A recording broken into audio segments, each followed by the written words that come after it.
골로새서 2장 6절, 7절 두 절 말씀입니다. 골로새서 2장 6절, 7절 말씀 이제 봉독합니다. 그러므로 너희가 그리스도 예수를 주로 받았으니 그 안에서 행하되 그 안에 뿌리를 박으며 세움을 받아 교훈을 받은 대로 믿음에 굳게 서서 감사함을 넘치게 하라. 아멘. 우리 한번 한 목소리로 다 같이 읽겠습니다. 6절 7절입니다. 그러므로 너희가 그리스도 예수를 주로 받았으니 그 안에서 행하되 그 안에 뿌리를 박으며 세움을 받아 교훈을 받은 대로 믿음에 굳게 서서 감사함을 넘치게 하라. 아멘. 우리 신년 첫 주일입니다. 초등학교에서 선생님이 학생들에게 가르쳤어요. 확고한 결심이 사흘을 가지 못한다 하는 사자성어 어떤 글인가? 그게 작심삼일이다 라고 가르쳐 줬어요. 그리고는 그 다음날 국어 시간에 시험 문제를 냈습니다. 확고했던 결심이 사흘을 넘기지 못한다는 네 글자는 뭐냐? 가로를 넣어라. 그랬더니 어느 학생이 작은 삼촌. 여러분 혹시 여기 작은 삼촌들이 오시지 않았는지 모르겠습니다. 연초에 사람들이 가지가지 결심도 하고 목표도 세우지만 오래가지 못해서 포기하고 또 실패하는 경우가 태반이라고 합니다. 제일 많이 결심하고 목표를 세운 것은 동서양을 막론하고 최근에는 건강을 위한 운동 하겠다. 그 관심 프로테이지로 보면은 한 38%가 제일 1등이고 2등은 뭐냐면 금년에 내가 자기를 좀 개발시켜야 되겠다. 모자라는 외국어를 공부하고 그리고 라이센스를 하나 꼭 따야 되겠다. 기술을 습득하든. 그래서 자기 인성과 인품을 개발하는 일에 결심을 하고 도전을 한다고 합니다. 세 번째는 다이어트. 그리고는 그 다음에 저축을 좀 많이 해야 되겠다. 때로는 담배를 끊어야 되겠다. 담배 끊는 건 옛날에 1등이었는데 지금은 아마 뒤로 밀린 거 보면 많이들 끊은 것 같아요. 새해에 이렇게 가지가지로 결심을 하고 뜻을 세우지만 1년 동안에 성공하는 성공률이 얼마나 될까? 좀 슬픈 소식이지만 8%밖에 안 된다고. 100명 중에 8명 성공하고 92명은 작심삼일로 끝난다. 그 실패 원인 세 가지가 있는데요. 첫째는 너무 욕심을 많이 낸다. 자, 이제 1월 1일부터 내가 운동해. 그래가지고 짐에 가가지고는 몸살이 날 만큼 하고 오는 거예요. 나 오늘 책을 읽어야 돼. 첫날부터 한 권 읽어야 돼. 그 다음날은 눈이 통통 불 정도로 눈이 아프고, 두 번째 이 욕심 때문에 실패하는 경우가 많고, 그 다음날은 걱정이 되는 거예요. 어저께 했던 운동 때문에 졸리고 몸이 나른하고 쑤시고 아프고, 그래서 오늘은 좀 쉬고 내일부터 다시. 근데 내일은 또 다른 일이 생겨서 또 못해요. 그래서 이 걱정 때문에 부담 때문에 그러면서 속으로 안 돼, 난 할 수 없어. 세 번째 원인은 뭐냐면 자꾸 비교를 하는 거예요. 야, 나는 언제 저렇게 되나? 암만 해봐도 이게 변함이 없단 말이에요. 그리고 여러분 운전하면서 길에 다니는 사람 보십시오. 뛰는 사람, 걷는 사람. 제가 볼 때는 운동이 필요 없는 사람만 거기 나와서 뛰는 것 같아. 정작 뛰어야 될 사람은 운전석에 앉아있는 나야. 나는 언제 저렇게 될까? 부러워하고 비교는 하면서 실천에 옮기지 않는 것 때문에 작심삼일로 끝난다는 통계가 나왔습니다. 중요한 것은 이 어떻게 극복할 수 있을까? 끝까지 어떻게 내 목표와 결심을 이룰 수 있을까? 두 가지 비결이 있는데, 하나는 마음을 좀 다스려라. 마음을 좀 다스려. 평정하기. 너 할 수 없어. 원래 그래. 작년, 재작년, 지금까지 성공해 본 적이 없어. 그래서 스스로 포기시키는 것. 우리 집안의 내력이요, 이게 의지가 약해서 큰일이요. 스스로 하기 전에 그냥 다 포기하고 체념하고 자기가 손발을 다 묶어버리는 거예요. 근데 그렇게 하지 말고 할 수 있어. 그리고 천리길도 한 걸음부터지. 자기 마음을 좀 잘 다스리고 스스로 용기를 가지고 한 걸음 한 걸음 시작하라. 이게 이제 첫 번째 이기는 비결이고요. 두 번째는 목표를 너무 크게 잡지 말라. 1시간 운동할 거 그냥 5분만 해라. 5분만. 책을 한 권 읽으려고 하지 말고 하루에 5페이지나 3페이지만 읽어라. 한 권 평생 읽고 그냥 끝내버리는 것보다 하루 한 5페이지라도 꾸준하게 읽어나가면 1년이면 책 2권, 3권은 쉽게 읽을 수 있다. 여러분, 일주일이 지났는데 급한 사람은 벌써 작심삼일 끝냈는지도 몰라요. 그러나 이제 새롭게라도 다시 한번 뜻을 세우시고 출발해 볼 수 있기를 바랍니다. 담임 목사로서 교회와 성도들을 위한 근심이 있습니다. 무슨 근심일까요? 신앙적인 근심, 그리고 영적인 근심입니다. 거의 비슷해요. 영적으로 건강하고 성숙하고 정말 주님이 기뻐하는 교회, 주님이 기뻐하시는 그런 성도들, 교우들이 어떻게 세워질까? 어떻게 섬기고 세워야 할까? 이런 거룩한 만성적인 부담이 담임 목사에게 늘 있어요. 한 분 한 분들이 정말 영적으로 신앙적으로 성숙하고 건강한 한 해가 되기를 다시 한번 축복합니다.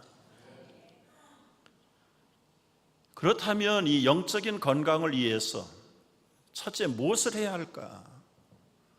우리 육신의 건강을 위해서도 적당한 영양 섭취가 절대적으로 필수적인 것처럼 영적인 성숙과 건강을 위해서도 우리의 기본적인 교회의 비전과 사명이 있다.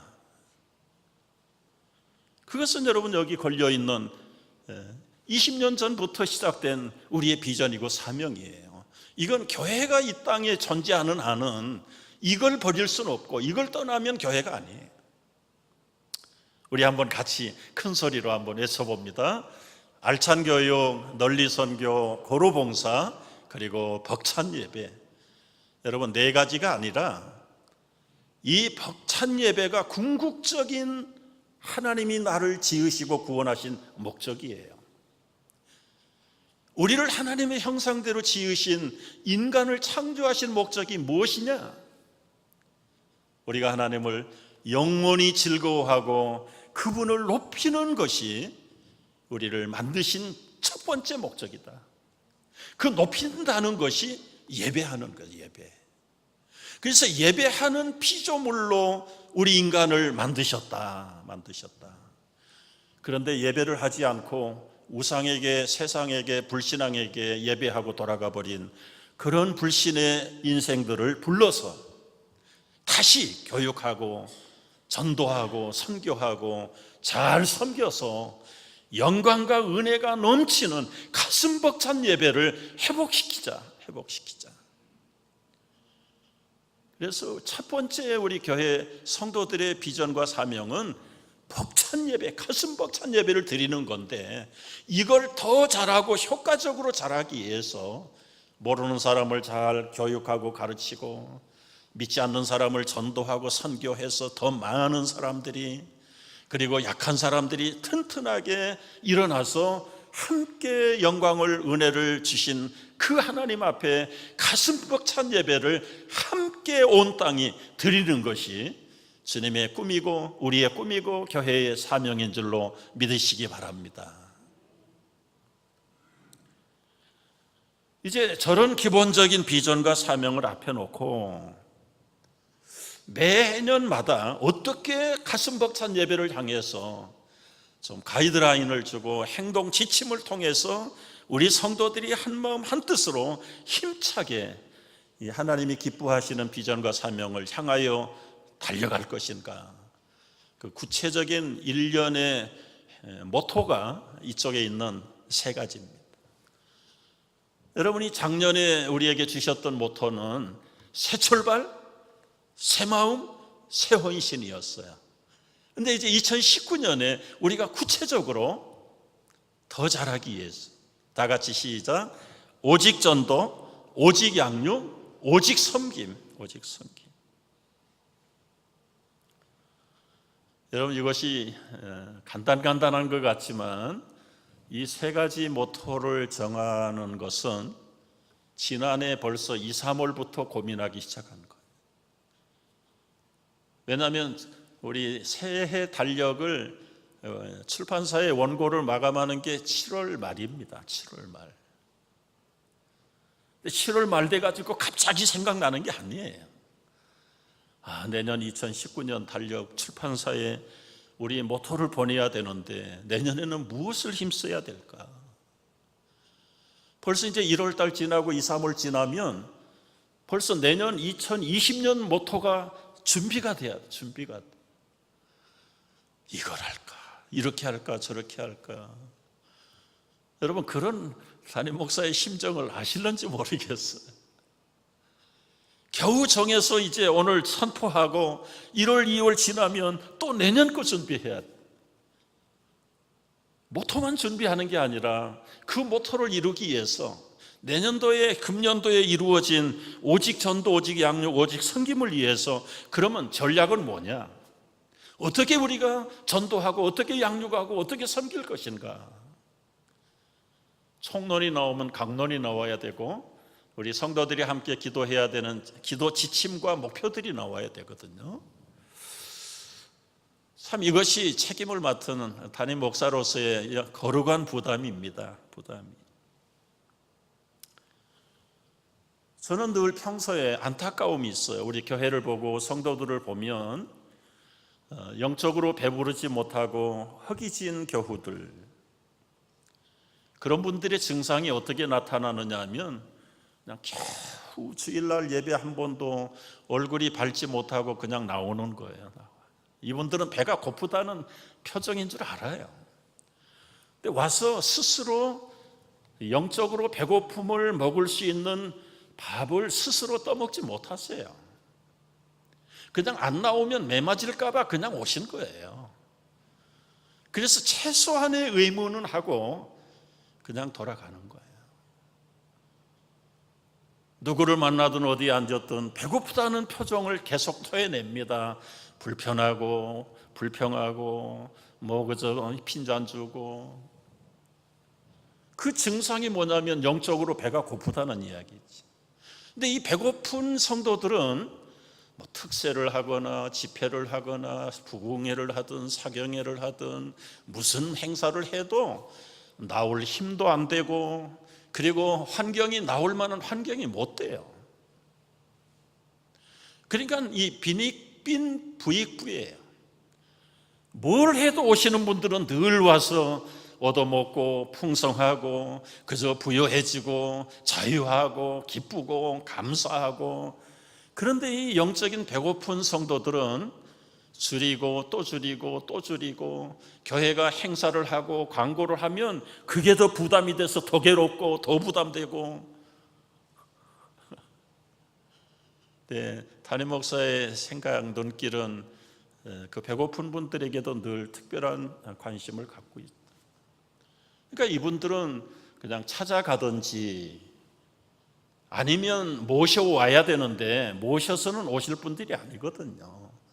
시간적으로나 환경적으로나 영적인 형편으로 봐서 오히려 권고하고 부담을 준다고 더 싫어해요. 더 싫어해요, 이런 분들.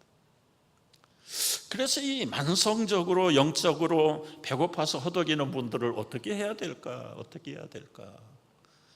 그러다가 생각한 것, 마침 이제 오직 전도, 오직 양육, 오직 섬김인데 한국 합동신학대학원에서 성경 문제집을 출판했습니다. 그 책을 하나 보내왔어요. 아주 한 500페이지 되는 두꺼운 책이에요. 제가 지난 가을에 이 책을 받아들고 우리 교우들 영적으로 좀 풍성하게 먹이면 좋겠다.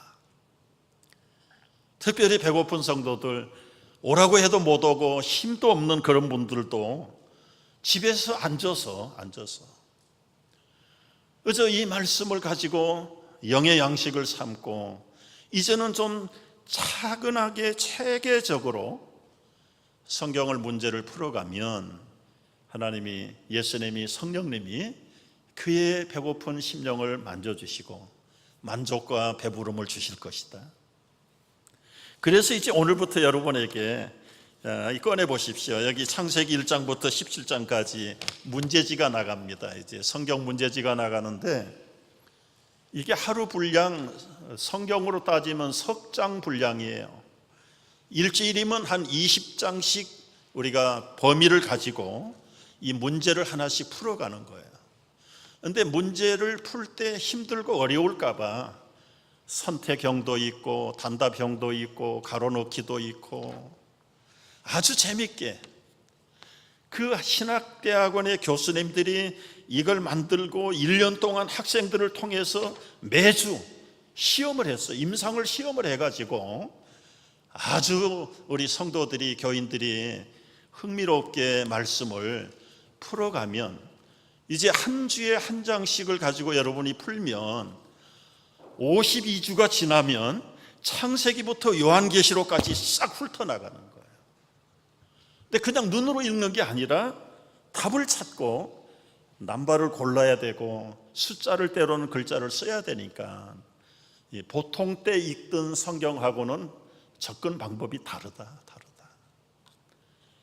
여러분 이제 오늘부터 돌아가셔서 이걸 한 주간 동안 풀어 가지시고 다음에 가지고 오십시오. 다음 주에 오시면은 다음 2번 문제가 나가고 이것은 우리 작년 교육위원회 멤버들이 이제 받아가지고 정답을 잘 채점하고 기록하고 다음 주에 오시면 여러분 바꿔드리고 새 문제지 가져가시고 이번 주에 내신 거는 그 다음 주일 날 찾아가시고 그래서 한 상반기, 하반기 한 2번 정도는 이 문제를 중심으로 성경 퀴즈 대회도 한번 해보고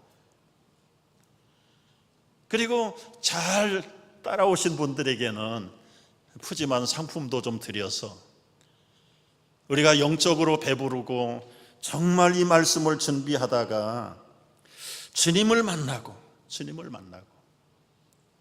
나에게 주시는 말씀 그리고 그분과 더불어서 미러를 속삭이고 야, 이 단어가 마음에 드네, 이건 걸리네, 마음에 드는 건 메모리하고 걸린 건 회개하고 나를 깨닫게 한 건 감사하고 여러분 이 살아있는 하나님의 말씀이 금년 한 해 여러분의 비전을 세울 줄로 믿습니다.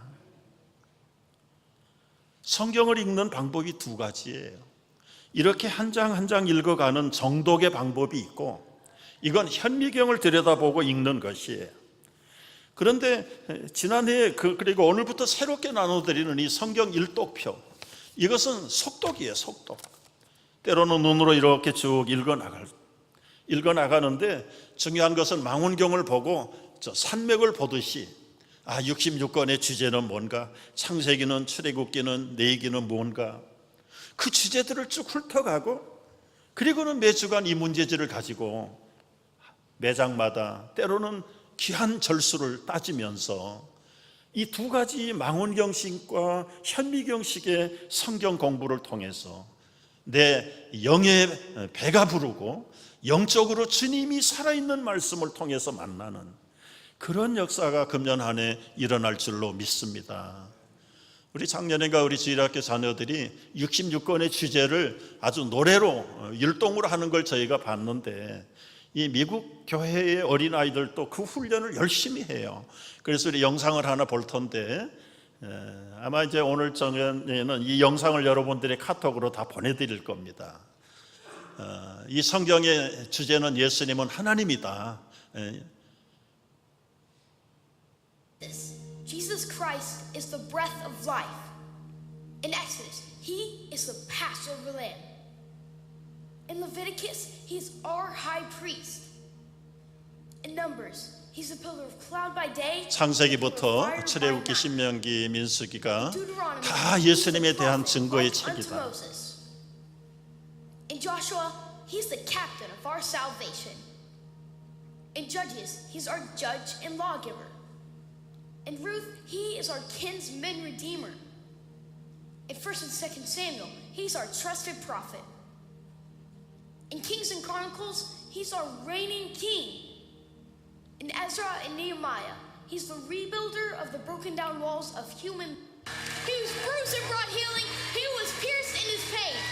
He was persecuted and brought freedom. He was dead and brought life. He is risen and brings power. He reigns and brings peace.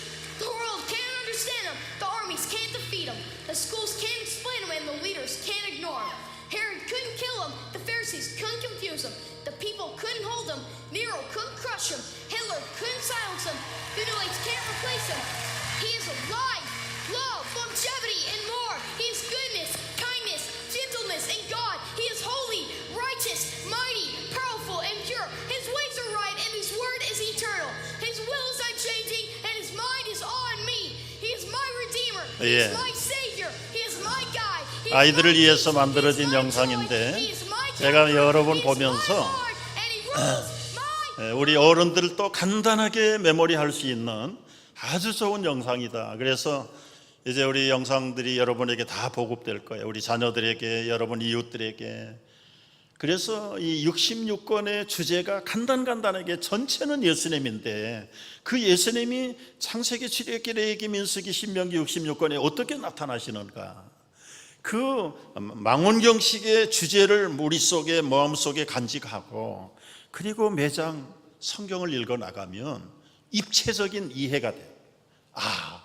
그래서 이게 멀리 있는 말씀이 아니고 정말 살아있는 생생한 예수님을 만나는 그런 역사가. 자, 이제 우리의 영적인 건강과 그리고 뭐 비전이라는 게 다른 게 없습니다. 예수님이 비전 중에 비전인 줄로 믿으시기 바랍니다. 오늘 6장, 우리 골로새서 2장 6절 7절 다시 한번 읽습니다. 우리 한번 소리내서 읽어보겠습니다. 그러므로 너희가 그리스도 예수를 주로 받았으니 그 안에서 행하되 그 안에 뿌리를 박으며 세움을 받아 교훈을 받은 대로 믿음에 굳게 서서 감사함을 넘치게 하라. 예수님을 구주와 주로 우리가 받았으니 그 주님을 잘 섬기려면 그 안에서 행하라.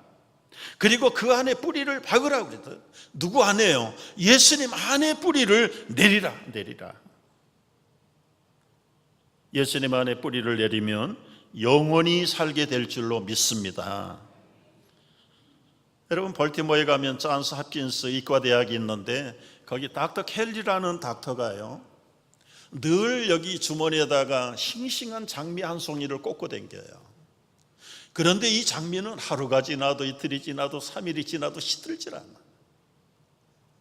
그러니까 거기 직원들, 닥터들, 의과대학 학생들, 환자들이 그 닥터 켈리의 가슴에 꽂혀 있는 장미를 첫날은 그냥 보는 거예요. 그런데 이틀이 지나고 3일이 지나면 궁금한 거야. 아니, 어떻게 그 장미가 그대로 싱싱하냐? 궁금하세요? 자, 보세요. 양복을 탁 그러면 이 안에 납작한 물병이 하나 있는데 그 물병에 장미 뿌리가, 가지가 물속에 잠겨 있는, 그리고는 이 장미를 가지고 전도를 하는 거예요. 당신의 인생이 싱싱하기를 원한다면 당신의 삶의 뿌리를 예수 그리스도 안에 내리십시오.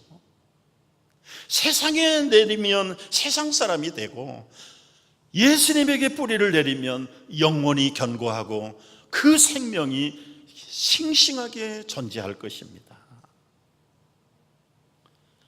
여러분의 삶의 뿌리를 어디에 내리고 있습니까? 새해의 결심이다, 비전이다, 크게 잡을 거 없어요. 여러분 이제 인생을 살 만큼 사신 분들은 결심도 안 해봐야 맨날 그게 그거니까 아예 목표도 세우지도 않아. 그러니 얼마나 또 금년 한 해가 무덤덤하겠어요. 그냥 평범하면 평균이고 평균이 안 되는 경우도 많아요. 그런데 여러분 언제 어디서나 우리가 정말 싱싱하게 성장하고 성숙하게 향기를 발할 수 있는 삶의 근원은 무엇인가? 우리 삶의 가치, 우리 삶의 원리의 뿌리를 예수 그리스도에게 뿌리를 내리시면 될 줄로 믿습니다. 우리가 여름에 큰 바람이 와서 주택가의 나무들이 많이 쓰러지죠. 그 쓰러진 뿌리를 한번 보십시오. 깊지를 못해요. 그냥 다 얇게 있다가 기둥은 거목처럼 든든한데 바람 불면 그냥 쓰러지는 겁니다. 여러분 우리가 예수님 앞에서 다시 이제 부름을 받았다는 것은 뭐냐면 이제는 예수 안에 뿌리를 받고 세움을 받아서 아주 건강하게 세워져 가려면 보이지 않는 뿌리가 깊이 들어가야 돼요. 그래서 교훈을 받을 때마다 깨달아질 때마다 귀가 열려서 말씀이 들릴 때마다 주님의 영음을 들을 때마다 깨달아지는 감동이 있을 때마다 감사가 넘치고 은혜가 충만해지는 거예요.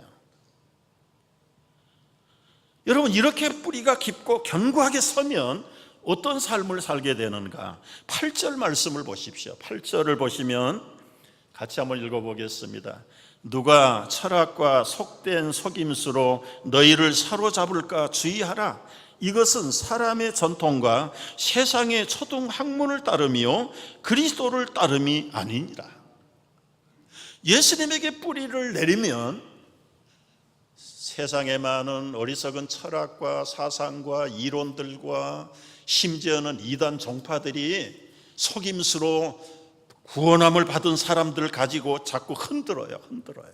사로잡으려고 합니다. 빼앗아가려고 합니다.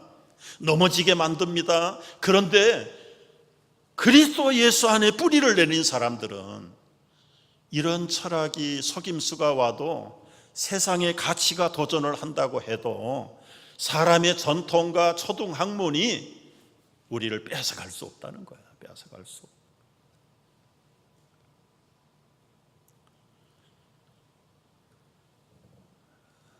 비전이라고 해서 거창하게 생각할 거 없어요.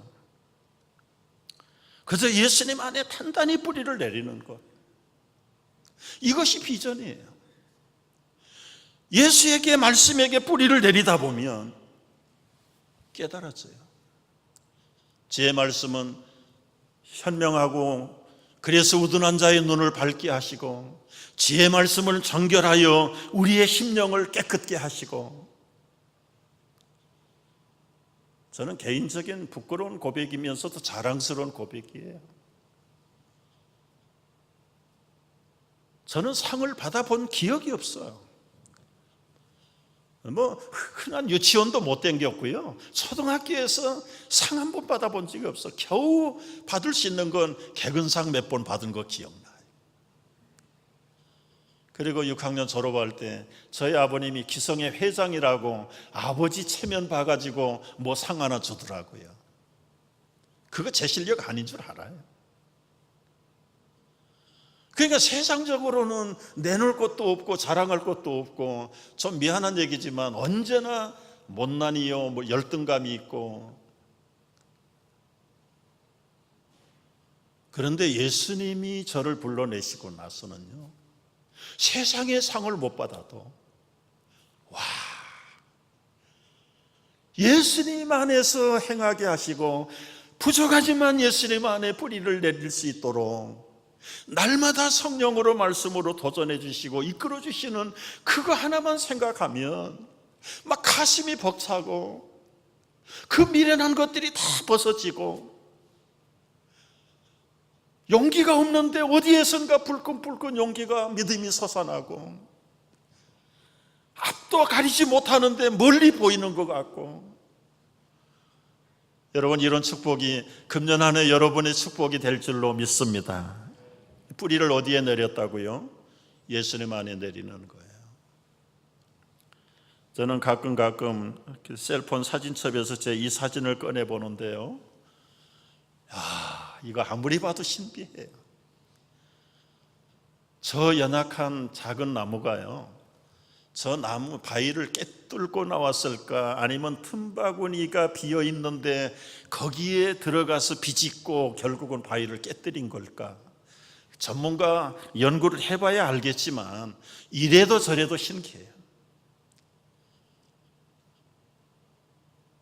아이들이 가서 꺾이면 꺾일 만한 연약한 가지인데도 불구하고 그 엄청난 굳센 바위 안에서 바위를 깨뜨릴 만큼 생명력을 가지고 성장해 갈 수 있는 그 저력이 어디에 있는가? 보이지 않지만 그 밑바닥 속에 깊이 뿌리를 받고 있는 그 뿌리로부터 영양분을 받고 파워를 받기 때문에 그 굳센 바위돌을 깨뜨릴 수 있다는 거죠. 여러분, 우리 인생은 연약하기 짝이 없어요. 얼마나 무지합니까? 얼마나 연약합니까? 바로 눈 밑에 있는 내 코도 못 보자요. 뒤통수 못 보는 건 당연하고, 같은 눈 밑에 붙어 있는 내 코도 얼굴도 못 보는 것이 우리 인간의 한계예요, 한계. 그런 사람이 어떻게 저 멀리를 내다볼 수 있단 말인가요?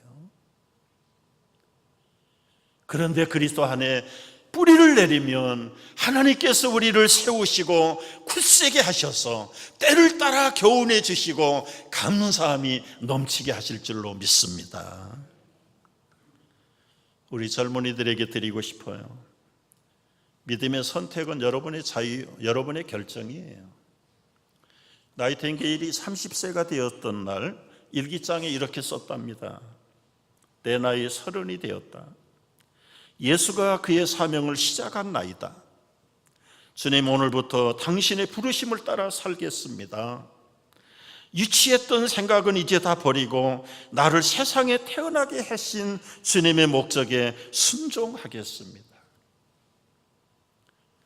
30세에 결단하고 예수님 따라 살기를 선언하면서 나이팅게일은 헌신적인 간호사로서 세상에 알려지기 시작했어.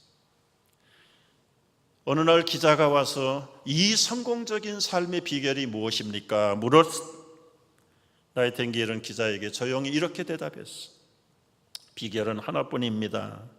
주님께서 나를 불러주신 그 뜻에 나를 맡기고 사는 것입니다. 여러분, 약하지만 예수님께 뿌리를 내린 이 비전은 절대로 세상이 흔들 수 없는 줄로 믿으시기 바랍니다.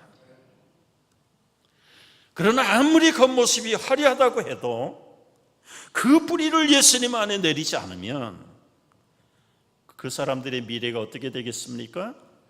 예레미야 17장 5절에서 이걸 잘 가르쳐주고 계세요. 예레미야 17장 5절 말씀 우리 한번 읽어보겠습니다. 여호와께서 이와 같이 말씀하시니라. 무릇 사람을 믿으며 육신으로 그의 힘을 삼고 마음이 여호와에게서 떠난 그 사람은 저주를 받을 것이라. 그는 사막의 떨기나무 같아서 좋은 일이 오는 것을 보지 못하고 광야 간조한 곳 건건한 땅 사람이 살지 않는 땅에 살리라. 지금은 찾아오는 사람도 많고 부르는 것도 많고 화려한 인생을 사는 것 같은데 그 뿌리가 주님에게 있지 않는 자들은 결과적으로 광야에 굴러댕기는 건불과 같은 인생을 살게 될 것이다. 찾아오는 사람도 없고 갈 곳도 없고 바람 불면 이리 가고 저리 가고 뿌리가 없는 인생으로 전려가고 말 것이다. 그러나 7절 시작. 무릇 여호와를 의지하고 여호와를 의뢰하는 그 사람은 복을 받을 것이라. 그가 물가에 심어진 나무가 그 뿌리를 강변에 뻗치고 그 뿌리를 성령의 강수 말씀의 생수에다가 뻗치면 더위가 올지라도 두려워하지 아니하며 그의 비 청청하며 가무는 해에도 걱정이 없고 결실이 그치지 아니함 같으리라. 여러분, 예수 그리스도에게 뿌리를 내리는 사람들은 성령의 열매가 주렁주렁 맺힐 줄로 믿습니다. 사랑의 열매, 희락과 기쁨과 충성과 인내와 온유와 절제와 양선과 모든 이 9가지 열매가 머리끝부터 발끝까지 지금부터 미래까지 어디를 가든 무슨 일을 하든 성령의 열매 안에서 흡족하고 충만하고 다른 사람들에게 얼마든지 베풀면서 사는 넘치는 삶이 될 줄로 믿습니다. 이것이 우리의 비전의 열매들 아니겠습니까? 오늘 말씀을 이 미국의 유명한 잔 맥스웰 목사님의 간증으로 정리를 해보려고 해요. 이 짠은 집에 있을 때마다 제일 싫은 게 뭐냐면 엄마가 불러서 설거지 시키는 거예요. 그래서 설거지 할 때쯤 되면 도망 나가는 거야. 도망 나가가지고 어디로 가는가? 자기하고 연애하는 여학생 집으로 도망가는 거야. 근데 갈 때마다 여학생은 싱크대 앞에서 설거지하고 있는 거예요.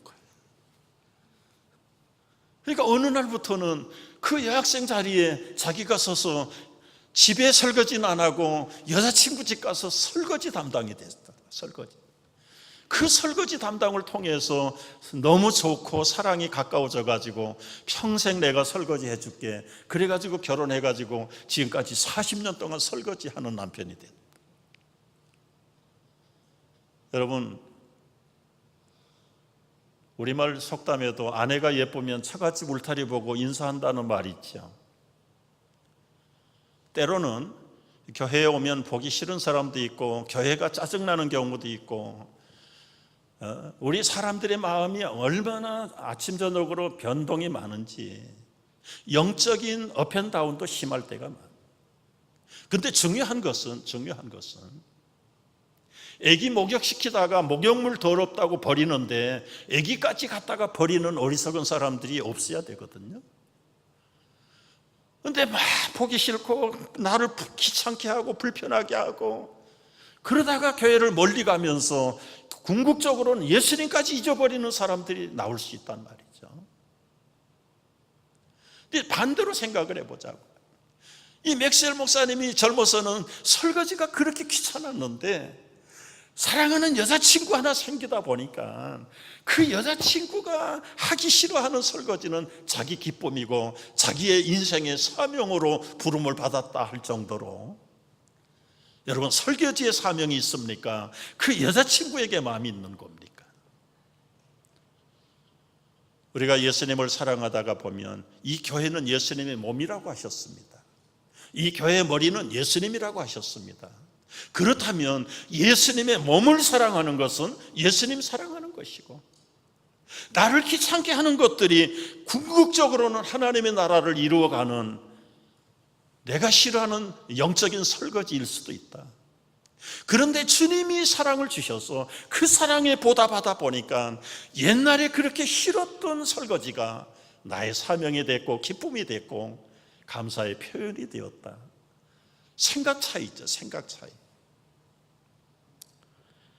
여러분, 진실로 예수님을 사랑한다면 그 예수님이 몸을 이루고 있는 이 유형교회에 부족한 것, 마음에 들지 않는 것, 이것도 하나님의 나라를 위해서는